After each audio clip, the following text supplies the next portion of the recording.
ungeliweza ukasema labda watu wengi, tena kwa neno labda.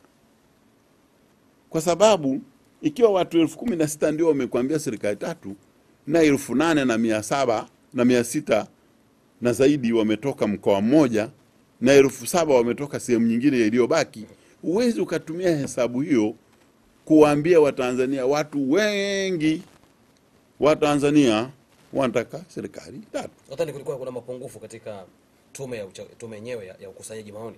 Nadhani kulikuwa na mapungufu. Mimi siwezi kujua, mimi sijui wao walikusudia kupata nini. Nadhani sample walioitumia wao na ambayo ila sample hii walioitumia haiwakilishi maoni ya Watanzania. Kwa namna na lakini waliokusanya maoni ni watu wasomi, tena wasomi sana. Kusoma wataalamu pia. Ni wataalamu. Wazoefu pia. Ndio. Na walio wengi pia ni Chama cha Mapinduzi pia. Hapana, sio kweli. Ile tume haikuwa ya Chama cha Mapinduzi. Watu wakiwa wanachama wa Chama cha Mapinduzi walikuwa wachache zaidi katika ile tume. Kulikuwa na watu wengi sana ambao hawakuwa wanachama wa Chama cha Mapinduzi. Lakini hata wangekuwa, issue hapa si chama. Issue ni kazi yao waliofanya tu.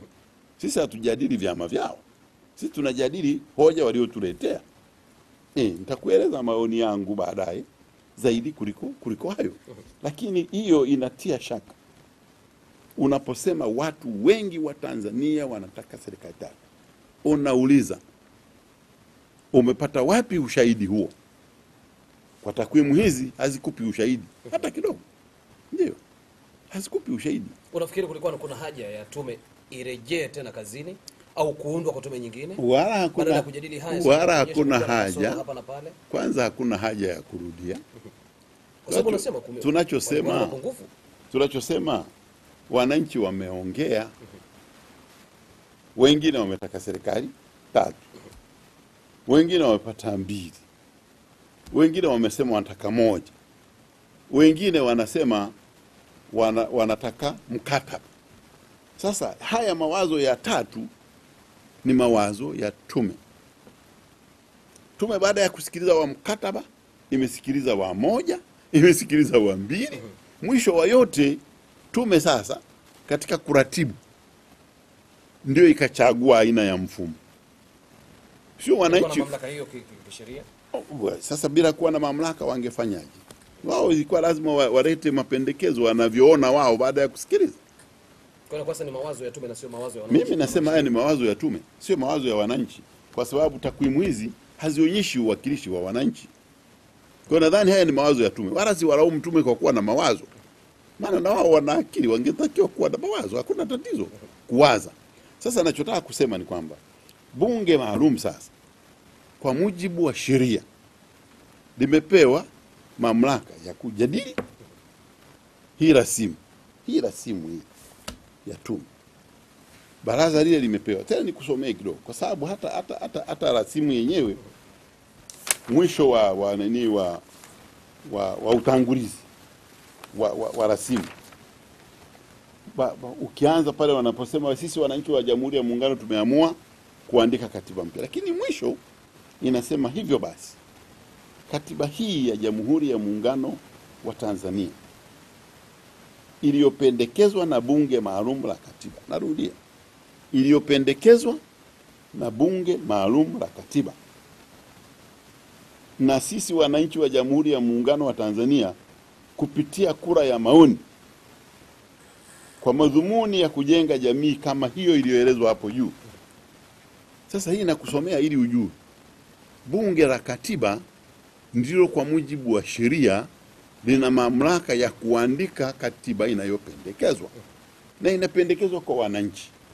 Sasa kama kweli bunge hili kazi yake ndio hiyo tena kwa mujibu wa sheria, sasa unawezaje ukalilaumu bunge hili kwa kusoma au kurekebisha kwa kadiri linavyoona inafaa na kupeleka katiba inayopendekezwa kwa wananchi ambayo bunge linasema hii kwa kweli inawezekana ikawa ni katiba yenye msaada kwa wananchi?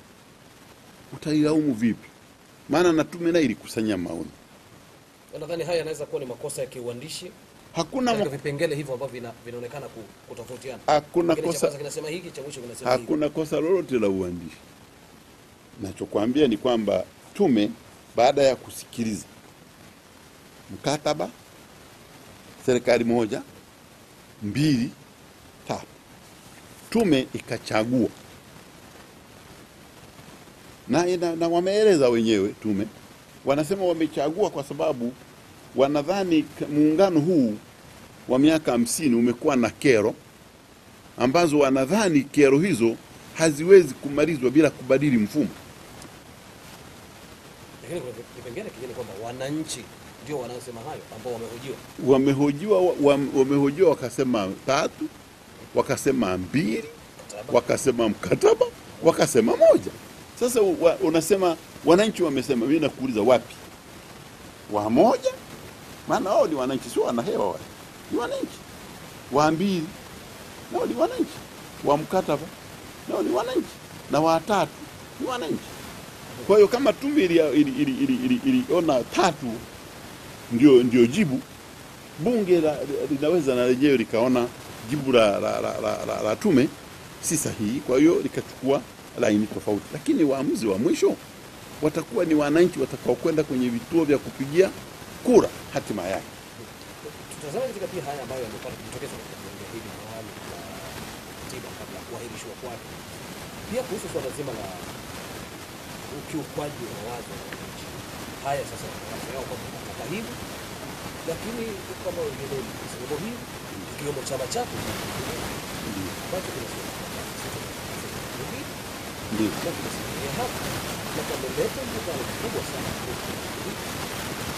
na hatua nyingine tunafikia pia inaeleza kwamba mnaingilia mawazo hilo la kwamba mawazo ya wananchi sharika, maana hakuna ushahidi wa kupingana na mawazo ya wananchi. Labda niwaeleze wasikilizaji na watazamaji maoni ya tume katika kitabu chao kinaitwa Utafiti kuhusu masuala mbalimbali ya kikatiba. Wamesema nini juu ya faida ya serikali mbili? Wamesema nini juu ya hasara ya serikali mbili? Wamesema nini juu ya faida ya serikali 3 na changamoto zake hizi? Ukinipa muda sasa, muundo wa serikali mbili. Tume hii ndiyo anasema, sio maneno yangu ya tume. Muundo wa serikali mbili unapunguza gharama za uendeshaji wa serikali. Faida za serikali mbili. Muundo huu umesaidia kujenga mahusiano mazuri baina ya wananchi wa pande zote mbili za muungano. Haya maneno ya tume. Umesaidia kudumisha amani na utulivu wa nchi mpaka sasa. Maneno ya tume kwenye kitabu cha tume, mimi sisemi ya kichwani. Kitabu nicho kimeandika utafiti kuhusu masuala mbalimbali ya kikatiba, tume ya mabadiliko.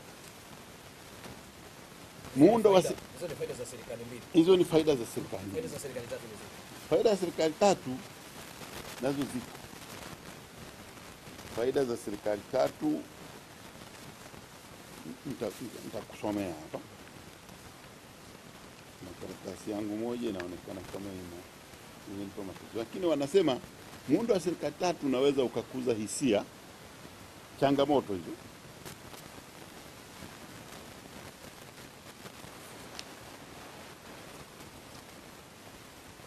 Ngoja ni sawa wakati unatafuta changamoto zinazosemwa za faida ya serikali 3 wanasema ni kwamba ni mgawanyo wa madaraka na majukumu, kwamba sasa kutakuwa na madaraka ambayo ni clear kwa Zanzibar na kwa Tanganyika, na kutakuwa na serikali ya muungano. Kwa hiyo mgongano wa aina yoyote hauwezi kuwa na maslahi yoyote kwa sababu hautakuwa kwa maana hiyo. Lakini hasara zake ambazo zimeelezwa za muundo huo, moja ni kwamba gharama zake zitakuwa kubwa. Tume inakiri kwamba gharama zake zitakuwa kubwa. Lakini nyingine wanasema muundo wa serikali 3 unaweza ukakuza hisia za utaifa kwa washirika wa muungano na hivyo kufifisha muungano na kuhatarisha uwepo wake.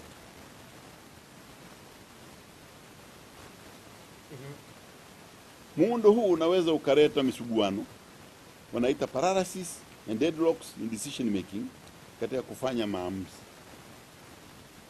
Hayo ni mambo yanasemwa kwa kama changamoto za serikali.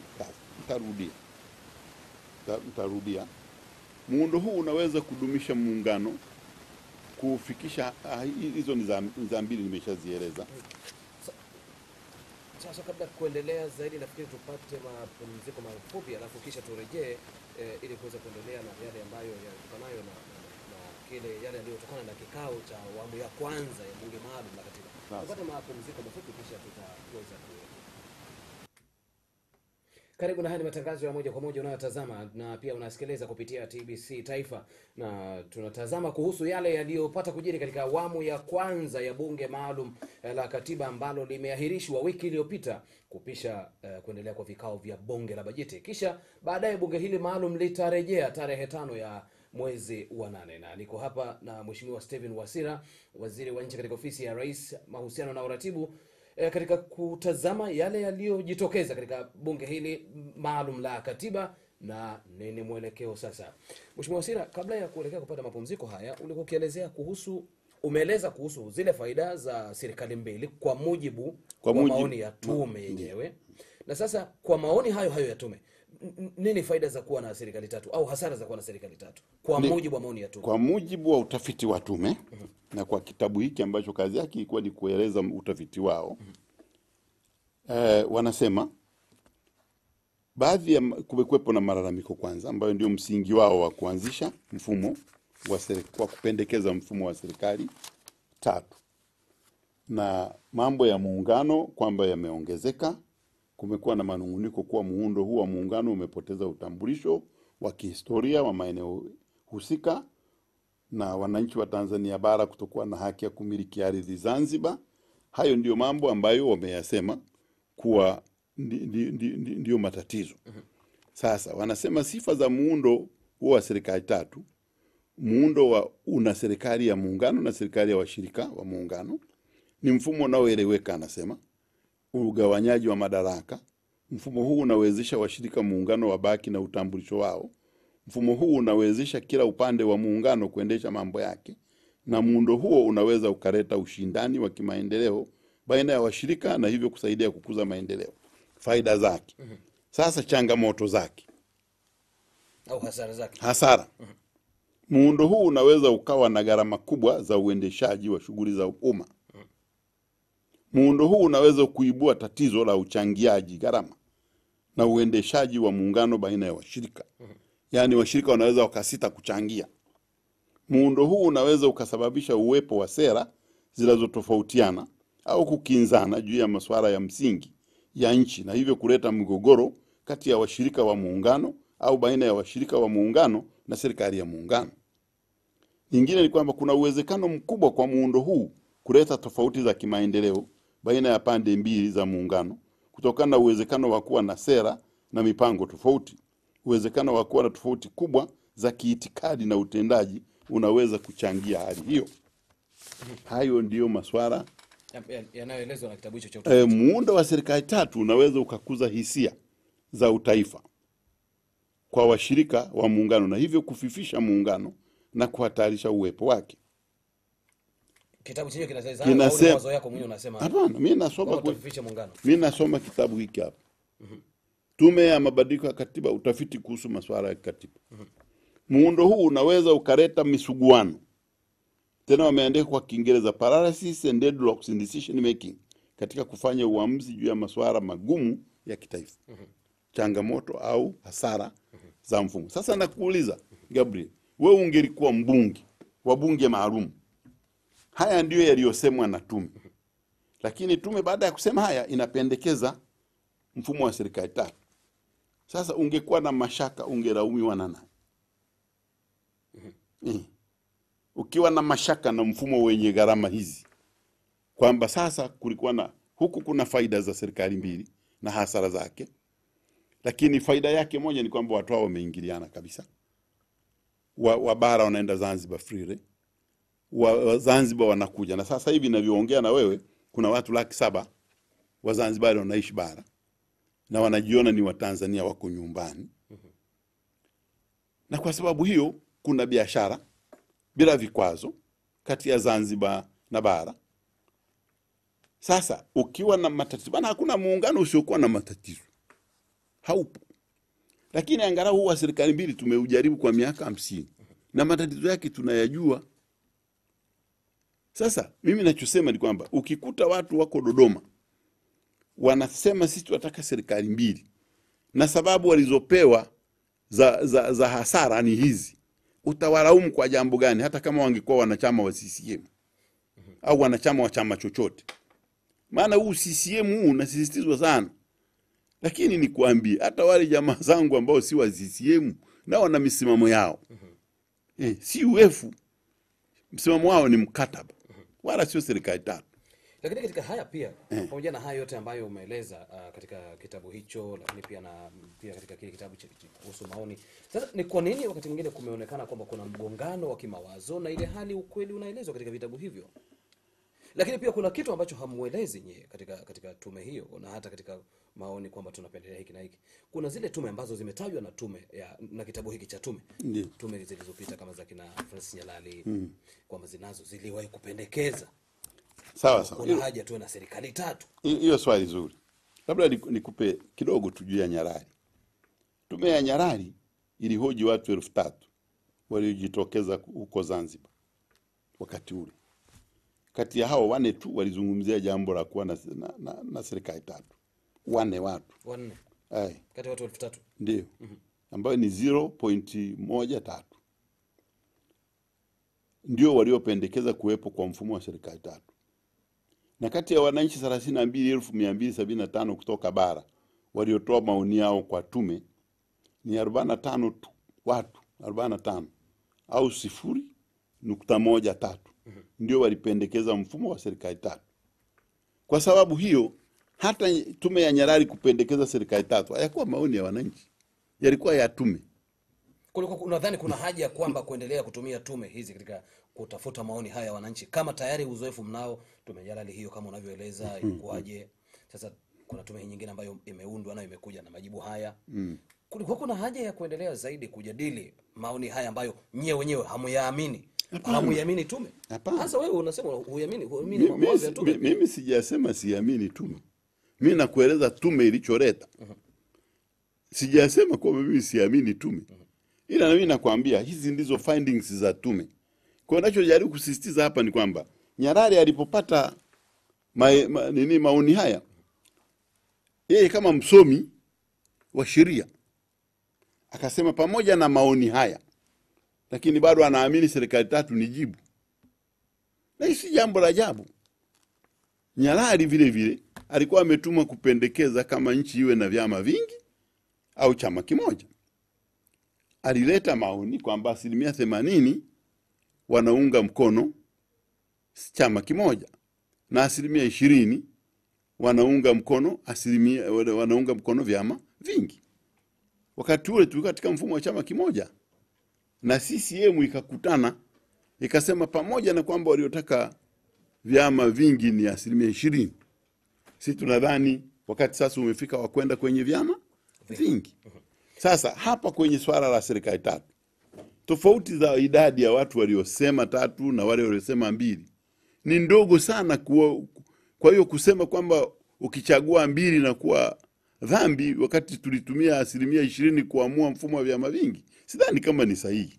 Katika yale sasa, kabla ya kuanza kupokea simu pia kutoka kwa watazamaji wetu na wasikilizaji wanaotufuatilia katika matangazo haya, ili watoe maoni yao na kuuliza maswali yao, kuna hiki pia ambacho kimetokea bungeni kwamba baadhi ya wajumbe wanaounda bunge hilo maalum la katiba, hasa katika ule mgawanyo wa bunge wanaunda wabunge wa katiba ya wananchi, ukawa umoja wa wananchi katika wanaunda katiba hii. Lakini baadaye kilichotokea ni kwamba wako baadhi walitoka nje. Na wametoka na baadaye wakawa hawakuendelea tena na vikao vya bunge. Unadhani hali hiyo ulitaraji ingetokea au ilikushtusha? Katika masuala ya siasa chochote hata dakika moja inatosha kuleta mabadiliko. Kwamba mimi sikushangaa sana kwa sababu kwanza tulianza kutengeneza kanuni. Na kanuni zile zilitengenezwa watu waliotusaidia sana kutufundisha kanuni. Mmoja hapo alikuwa Tundu Lissu, mwanasheria wa Chadema. Alikuwa mstari wa mbele, tena siku hiyo tulimsikiliza mpaka tukamsifu kwamba leo Huyu bwana kawa soba kweli. Anatueleza jinsi zile kanuni zitakavyotusaidia kusonga mbele. Tukamalizana. Tumemalizana, tumekwenda kwenye kamati. Kwenye kamati zile lazima ubishi ulikuwepo. Lazima. Haiwezekani mkapitisha katiba hamna ubishi. Kamati zote zilikuwa na ubishani. Na kwenye kanuni zile zilituongoza kwamba wachache hata wakipigiwa kura wakashindwa nao walete maoni yao kwenye bunge lote. Kwa hiyo tukawa na ripoti ya mwenyekiti wa kamati anawakilisha maoni ya wengi na wachache, lakini wachache wakapewa msemaji wao naye aje kufafanua. Na wote walifanya. Tundu Lissu alifanya, Jussa alifanya, Lipumba alifanya, na Mbowe alitoa maoni. Wote wale walitoa. Tulikuwa nao sasa. Maanake ni kwamba treni ilishaondoka na wote tuko sisi ni abiria. Tunaandika katiba. Hatujapiga kura isipokuwa kwenye ngazi ya kamati ambako tulisema hata usipopata theluthi mbili haina hoja kwa sababu uamuzi haufanywi kwenye kamati. Tulikuwa pamoja. Sasa kwamba walifika mahala wakatoka, alafu niulize kama nilitegemea. Ni mimi naweza nikakwambia kwa upande mmoja nilitegemea, maana mambo haya yanaweza kutokea. Lakini upande mwingine nilishangaa kwamba walitoka na hawana sababu. Kama wanayo labda wao wanaweza kueleza vizuri zaidi. Lakini mimi nilishuhudia wakitoka bila sababu. Wakati mwingine wao wanatoka unaweza ukafikiria labda jamaa wana sababu leo. Lakini kweli safari hii hawakuwa na sababu. Maana tulifika mahala jamaa hawa wanafikiri muungano huu ni haramu. Kama ulifuatilia vizuri, mimi nilikuwepo. Wakawa wanasema wanataka uthibitisho kama muungano huu ni halali kwa kupewa hati. Mimi nikawa najiuliza jamaa wanataka hati ya nini? Maana hata kama ingelikuwa imepotea miaka 50 tumekuwa pamoja. Kama kina mama hawa ukae na katika ndoa miaka 50 alafu ghafla uje udai hati ya ndoa, kama ilipotea sasa ndoa ndio hamna tena. Mambo haya yalikuwa yanatokea. Sasa viashiria hivi vilikuwa vinamfanya mtu yote mwenye akili aone labda kuna tatizo. Labda jamaa wanatafuta sababu ya kutoka. Na mimi naamini walikuwa wanataka kutoka mapema. Walikuwa wanafikiria, walikuwa wanatoka kwa sababu wanadhani wako wachache kiasi kwamba hawezi kuleta mabadiliko. Nadhani ndio sababu yao. Nadhani kumeathiri katika muendelezo wa shughuli za bunge kutoka kwao. Kutoka of course sisi tunataka wawepo ili tutengeneze katiba ya Watanzania. Kutokuwepo kwao kuna athiri zaidi upatanaji. Hakuathiri quorum. Na ndio maana bunge liliendelea. Athiri wakati theluthi zitakuwa zitoke theluthi mbili. Hatujafika kwenye kupiga kura. Mimi nazungumza mwenendo wa bunge. Kutoka kwao hakukubadilisha, ndio maana bunge liliendelea na halikukosa quorum. Lakini issue hapa sio kupata quorum au kukosa. Ni kwamba wale jamani wa Tanzania pamoja na matatizo yao, lakini wa Tanzania wenzetu tu. Tungependa kama ni kupitisha katiba, tupitishe wote. Unajua hamwezi kupata kila kitu. Hata katika majadiliano au negotiation wanaita wazungu hao. Huwezi kupata kila kitu. Kwa hiyo tuliwategemea wawepo. Mawazo yao wayatetee kupitia bunge. Watetee serikali tatu na faida zake kupitia bunge. Watanzania wangeliwasikiliza zaidi. Lakini hii wanayosema huku Zanzibar, nimesoma kwenye magazeti, wanasema sasa watataka Tanganyika nje ya bunge. Hautaipata. Kwani ilikwenda wapi Tanganyika? Tanganyika ipo na mipaka yake ipo. Na watu wake wapo. Wanatoka Meru. Kwani wa Meru wale wamepoteza nini kwa kutokuwa Tanganyika? Na utamaduni wao ni ule ule wa Masai wale. Hata Wakuria wa kwetu wale hawaoni hata Tanganyika ili kirudi watabadilika wao Wakuria bora zaidi. Wanyakyusa wale wako hivyo hivyo. Kisichokuwepo pale ni jina Tanganyika. Lakini nchi yao ipo. Na matatizo yao wala si serikali nyingi. Matatizo yao wafugaji wale wanatembea na mifugo yao nchi nzima. Wanataka malisho, wanataka maji. Ukirudisha Tanganyika haiwapi maji zaidi kuliko wanayopata. Wala hawezi kupata malisho zaidi kuliko wanayopata. Watu wetu wale wanataka maji, wanataka barabara, wanataka elimu ya watoto wao. Ndio masuala ya msingi. Sasa Ni fursa pia ya kukaribisha mtazamaji na hali kadhalika msikilizaji unayetufuatia katika matangazo haya kupiga simu yako na kuuliza maswali au kutoa maoni yako kuhusu haya ambayo tunajadili katika kipindi hiki cha tuambie kwa siku ya leo. Tafadhali una fursa ya kutupigia simu katika namba ambazo zitaonekana katika televisheni yako hapo, lakini pia nitakutajia hivi punde wewe unayetufuatia kwa njia ya radio ili upige pia simu na kuuliza maswali yako au kutoa maoni yako juu ya haya ambayo tunajadili. Niko na Mheshimiwa Stephen Wasira, waziri wa nchi katika ofisi ya Rais, uratibu na uhusiano. Nimemwalika katika kutathmini kuangalia yale yaliyofanyika katika bunge la lililopita maalum. Halo, habari za usiku huu? Halo, habari za muda huu? Salama tu Uncle Gabriel, habari ya jioni. Njema, naongea na nani huyu kutoka wapi? Naongea na Uncle Mgingi Mohochi kutoka Msoma Utalii Mara. Ndiyo, habari za Msoma Utalii. Mungu anasaidia wale majukumu. Asante, karibu kwa maoni yako au maswali yako. Nashukuru Mheshimiwa Waziri wetu yupo hapo leo. Naomba tu kujua kitu kimoja. Mheshimiwa Waziri Wasira, leo mfano amemteua leo Mgingi kuwa mwenyekiti wa kamati, mwenyekiti wa tume ya katiba mfano. Nikakusanya kuchukua maoni ya wananchi wote mfano. Maana yake ni kwamba mimi mlivyoteuliwa sipaswi kuegemea upande wowote. Swali langu, je, Mheshimiwa Warioba anapokuja na hoja za serikali tatu mfano kupitia vipindi mbalimbali akiwa na msimamo, yeye kama mwenyekiti ambaye hapaswi kuegemea upande wote, yuko sahihi? Swali langu la pili, mimi kama mawaziri na wabunge au wewe kama waziri, unaona kuna haja ya kuendelea na mjadala bungeni wakati hali halisi inayoonekana sio kuunda katiba bali wengine wanaita mipasho? Hamtaki kueleza hoja ya msingi. Hususan mimi nilikuwa ni mjumbe wa baraza la katiba la wilaya. Tulikuwa tukaichambua rasimu ya kwanza, tumeileta hii sasa. Imefika kwenu ninyi. Lakini ninyi badala ya kuchambua kama sisi tulivyochambua hili, sisi tupige kura, matokeo yake ambayo ilikuwa ni mabishano. Mnaona mnatendea haki wa Tanzania? Asante sana. Asante Mgingi Mohochi kutoka huko Musoma. Nitaendelea kupokea simu yako tafadhali, pia utaendelea kutupigia simu katika namba ambazo zinaonekana hapo kuuliza maswali yako au maoni yako juu ya haya ambayo tunatazama kuhusu yale yalijitokeza katika bunge maalum la katiba lililopita awamu ya kwanza. Halo, habari za usiku huu? Tutaendelea kupokea simu nyingi zaidi ili tuweze kutoa majibu kwa simu nyingi zaidi ambazo za muda huu. Halo, habari za usiku huu? Salama, habari yako? Njema, naongea na nani huyu kutoka wapi? Hapo naongea na Mohamed Mbaruk kutoka Morogoro. Ndiyo, Mohamed Mbaruk, habari za huko? Salama, habari za kipindi? Njema, karibu kwa maoni yako kutoka Morogoro au maswali yako. Mimi nina maswali mawili na kianza na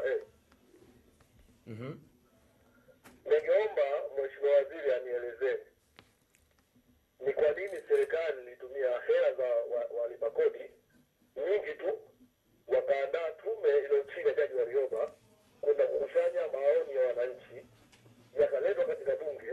Baadaye maoni yale ya wananchi bunge wakayakataa, wakaanza kupitisha maoni mengine. Kulikuwa kuna umuhimu wa kutumia hela ya walipa kodi kwa ajili ya kufanya hivyo? Hilo moja. Swali la pili, kwa nini badala ya bunge lile kufanya jukumu kuu lililopeleka pale kupitisha katiba, wao wameenda pale kupeleka ushabiki, na haswa unaonekana ushabiki wa kisiasa wa kivyama, kama vile wako kwenye kampeni.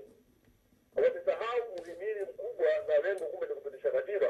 Wao wameenda pale kubishana na kuvutana, ikiwa sisi wa Tanzania tulio wengi huku nje karibu milioni 40 tunategemea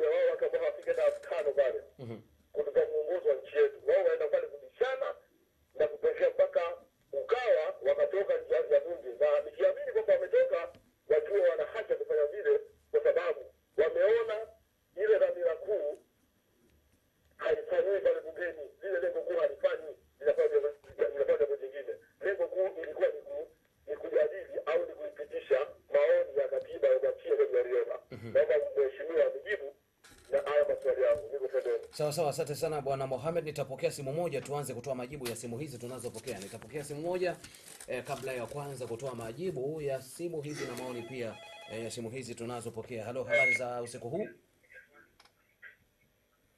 Halo, habari za usiku huu. Tafadhali punguza sauti ya redio yako au ya televisheni yako kuepuka sauti ya kujirudia. Asante sana, nilishapunguza. Ndio, nani huyu nazungumza nawe kutoka wapi? Kuuliza kwa sababu mimi kama mimi nikiwa familia ya mzee Matinde. Mzee Matinde akaamua kuivunja familia yake na kusema kwamba inaenda kuungana na familia ya mzee Rutandula. Zikaungana zikawa familia moja. Kuna haja ya kuwa mzee Rutandula awe na mamlaka ya kusema kwamba na yeye kama yeye awe na amri kwenye ile familia ya mzee Matinde. Zikiamua kuungana, si ni afadhali iwe jambo moja linalojumuika kwa pamoja, yani kama vile familia. Kwa sababu mimi nilikuwa naona kwamba ni afadhali moja kwa moja wangeamua kufanya iwe serikali moja.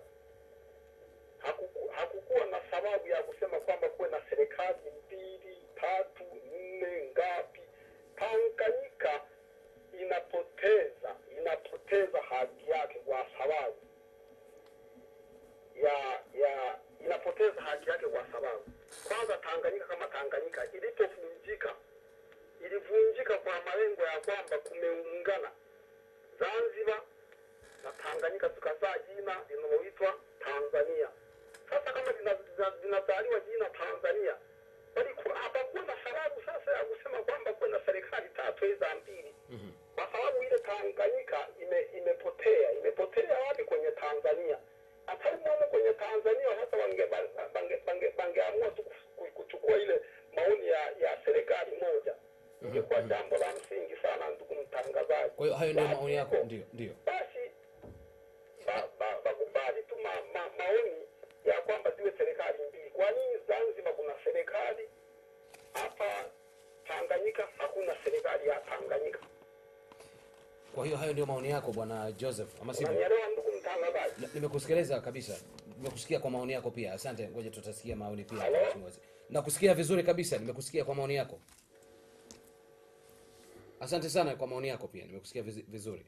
Asante sana ndugu mtangazaji. Asante sana. Tutoe majibu haya kisha nitaendelea kupokea simu nyingine. Mheshimiwa Wasira, tuanze na simu ya kwanza. Sawa tu. Asante sana. Kwanza ni mjibu ndugu yangu Muhochi kutoka Musoma. Yeye anasema ni sahihi kwa mwenyekiti wa tume anapokusanya maoni kisha yeye naye akawa na msimamo. Kwa kweli hili swali gumu kidogo.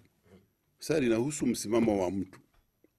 Angeniuliza mimi ningesema hivi: hizi ni tume zimepewa kazi, umefanya, alafu umeandika, alafu umekabidhi kwa chombo kingine kushughulikia.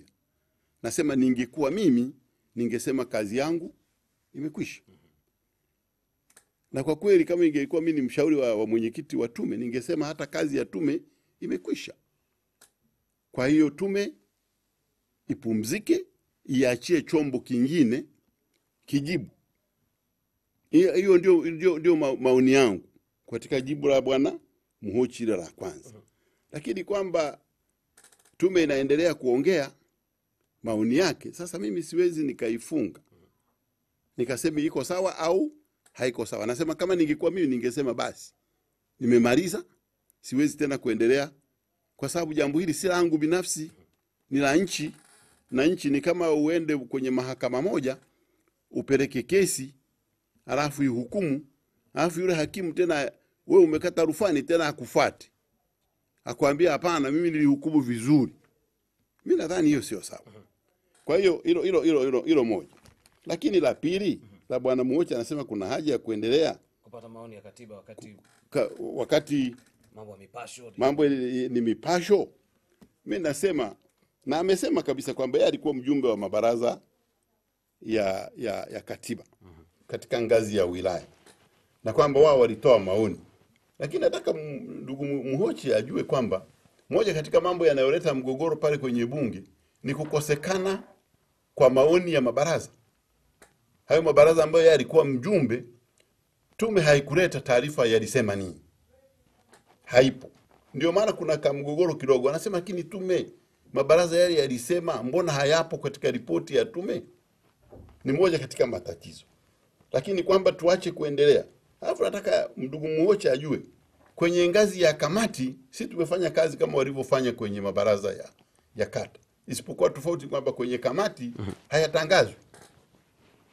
Sasa inapokuja kwenye debate ya bunge zima na binadamu wengi 600 sasa wamekutana mahali pamoja na kuna tofauti za mawazo, sasa za namna ile ni kweli, na mipasho yanayosema ni kweli, ipo, ilitokea, na sisi wengine vile vile hatukuipenda sana. Lakini sasa ukishakutana na wewe umekuwa sehemu ya watu 629, sasa unakuepo. Huwezi kusema mipasho ile ni haki au mipasho ile si haki. Ni mawazo ya watu mbalimbali. Ni mawazo ya watu. Sawa sawa, tuje swali la pili la Mohamed Mbaruku wa Morogoro. Mohamed Mbaruku anasema kwa nini serikali itumia fedha nyingi kukusanya tume kutafuta maoni, alafu tumekuja tumekataa maoni. Nilikuwa nimelieleza kama alikuwa ananisikiliza mwanzo, kwamba maoni haya yanayokuja hapa yapo na hakuna anayeyakataa. Lakini maoni ya wananchi yamegawanyika sana. Yako ya serikali moja kama alivyosema ndugu yangu Kiwango, nitamjibu baadaye. Yako ya serikali 2, yako ya 3, na yako ya mkataba. Kwa hiyo hatujakataa, wala hakuna bunge pale katika ngazi ya kamati, hakuna mtu aliyezua jambo nje ya hayo.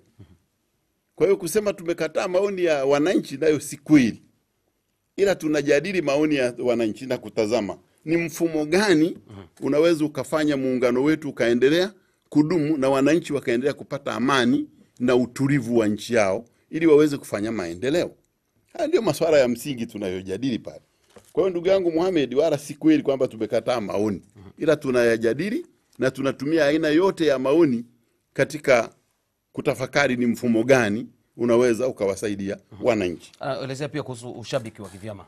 Umetawala sana katika sasa anasema badala ya kupitisha katiba sasa mnabishana na kusababisha wengine wakatoka. Mimi sikubaliani na hii na bwana Mohamed Mbaruku katika hili.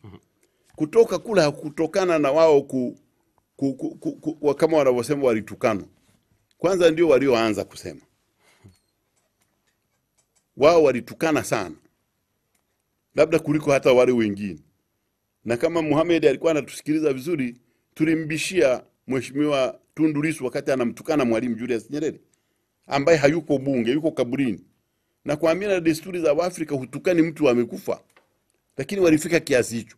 Kwa hiyo kusema kwamba walitoka kwa sababu hiyo, mimi nadhani bwana Mohamed upeleleze vizuri, utajua kilichokuwa kinatokea, wala sio hayo. Mimi nadhani mtu anaweza kuwa anatoka kwa sababu analake jambo. Ndugu yangu Kiwango Joseph anasema, mimi nimemuelewa, amesema neno mengi lakini nimemuelewa. Anasema kwa nini tusiwe na moja?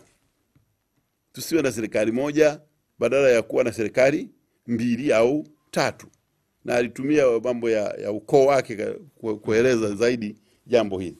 Mimi nataka nikubaliana naye kwamba mambo haya ya siasa, ndugu yangu Joseph, yanaamua. Lakini waasisi wetu walipoanzisha huu muungano walitazama mifumo yote mitatu. Walitazama serikali moja, walitazama serikali 2, na walitazama serikali 3. Kilichowafanya wakakomea 2 ni tofauti zilizopo na zinazoendelea kuwepo, zilizokuwepo na zinazoendelea kuwepo, za ukubwa na udogo wa nchi 2 zilizoungana. Kwamba Zanzibar kwa sababu ya udogo wake na Tanganyika kwa sababu ya ukubwa wake, waasisi wetu hao Mwalimu Julius Nyerere na Mzee Karume ndio walisema ili tusiwafanye Wazanzibari waonekane wanamezwa na Tanganyika, na kwa sababu hakuna hofu ya Tanganyika kumezwa na Zanzibar kwa sababu ya ukubwa wake, viongozi wetu wale ndio walianzisha mfumo wa serikali 2 kwa maana ya kuchukua kazi zote za Tanganyika na kuziweka ndani ya muungano, na kuchukua sehemu ya kazi za Zanzibar na kuziweka kwenye muungano, na kuacha baadhi ya mambo yaendeshwe na Zanzibar ili Zanzibar isipoteze utambulisho wake kwa sababu ya historia na udogo wake. Hii ndio ilikuwa hoja. Na hoja hii haionekani kama haipo kwa sasa. Maana Zanzibar bado ni wadogo na Tanganyika ni wakubwa. Wakati wa Zanzibar ilikuwa na watu 300,000, Tanganyika ilikuwa na 12 milioni. Bado tofauti ipo. Hao wana 43 milioni, wale wana milioni moja.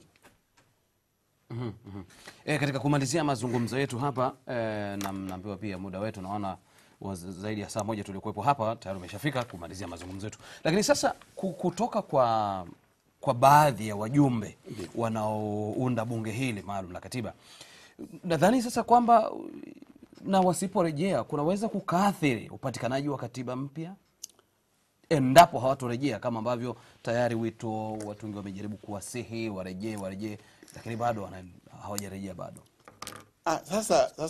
Sasa Gabriel, mimi sitaki kujibu swali ambalo sitaki kufanya utabiri. Mimi nachoweza nikasema swala la katiba hii haiwezi kupatikana nje ya lile bunge. Haiwezi kupatikana nje ya bunge. Kuna mawili, au bunge linakutana linashindwa kupata katiba au linaipata. Lakini mfumo wa kuipata ni huo wa sheria. Hawa wanaosema wanaweza kuipata katiba kibandamaiti, mimi nadhani kule haiwezi kupatikana. Kule haiwezi kupatikana. Haiwezi kupatikana katika uwanja wa siasa wa mikutano. Ile inaweza kupatikana tu kwa kufuata sheria. Maana kwenye majukwaa pale unaweza ukasimama ukasema tutaipata kwa namna yoyote, kwa gharama yoyote. Lakini tunaweza na sisi tukakuuliza gharama gani? Watanzania wasaidie wajue tu gharama unayotaka kulipa. Ili upate katibu unayotaka wewe peke yako bila wengine. Ipi? Maana kuna gharama na gharama. Sisi tunaamini kwamba gharama pekee tunayoweza kuitumia kupata katiba mpya ni kulipa hela watu wale wakae pale waamue. Ndio. Ili nchi isonge mbele. Nadhani kuna haraka sana kuhitaji kupata katiba katika kipindi kifupi hiki. Ndani ya mwaka huu mathalan, ili uchaguzi unaokuja mwakani tuanze na katiba mpya. Kuna haja kubwa hivyo?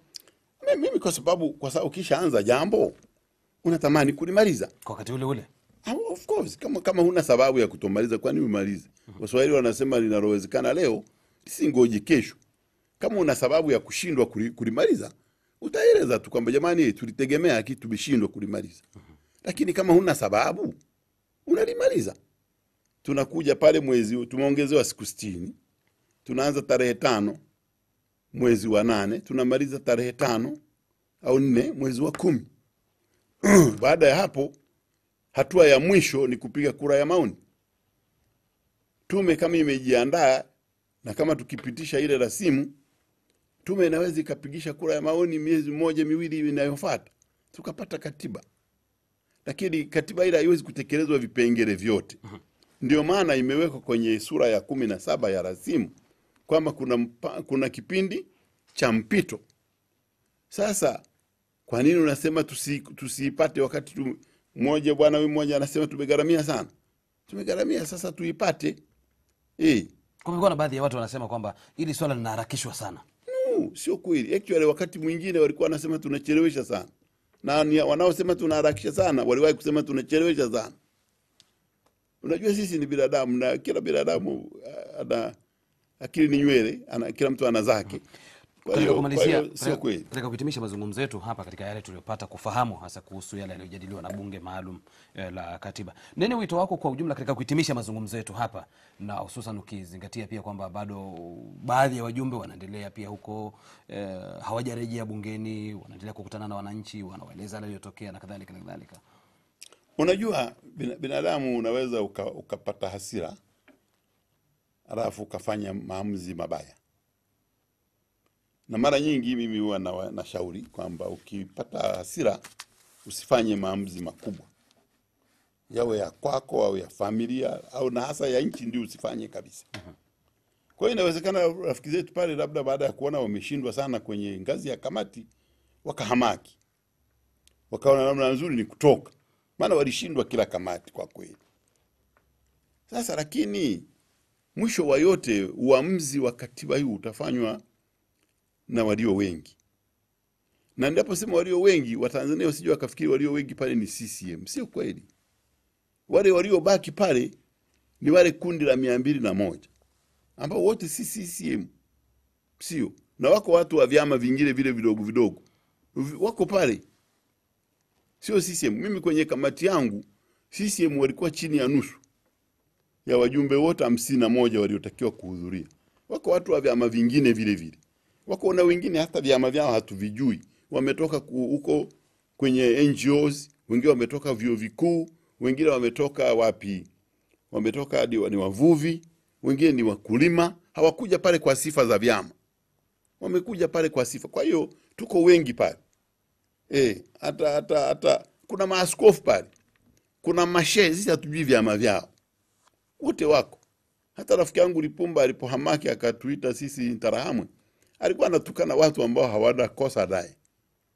Anatukana maaskofu wale Interahamwe, mashehe wale wanamheshimu sana Lipumba. Sasa anawaita Interahamwe. Unajua ukikazirika wakati mwingine unafanya mambo ya ovyo tu, na wakati mwingine ni vizuri ukarara, afu ukiamka unakuwa soba, unaamua mambo vizuri. Nikushukuru sana Mheshimiwa Wasira kwa muda wako kuja kutufafanulia baadhi ya mambo hasa ambayo ilikuwa hayaeleweki, ili kuweza kuelewa hasa kwamba nini kilichopo katika tume, katika ripoti ya tume na kadhalika na yale ambayo mmejadili pia katika bunge lenu maalum la katiba. Na niseme pia nikaribisha wakati mwingine pia. Asante sana. Mimi wito wangu wa mwisho ni kwamba rafiki zetu wale wanaojiita UKAWA, mimi siwaiti UKAWA maana ile jina kwanza haliko katika registration, warudi twende tuzungumze, tutapata katiba tu, tutaelewana. Maana tumetumwa kufanya kazi na hakuna namna ya kupata katiba mpya isipokuwa kwa kuzungumza. Nakushukuru sana. Asante sana. Na asante pia kwa muda wako mtazamaji ambao umekuwa pamoja nasi katika matangazo haya toka tumeanza pale saa 3. Na niseme kwamba nikutakia usiku mwema na uwe na mapumziko mema pia ya siku kuu ya wafanyakazi. Alamsiki.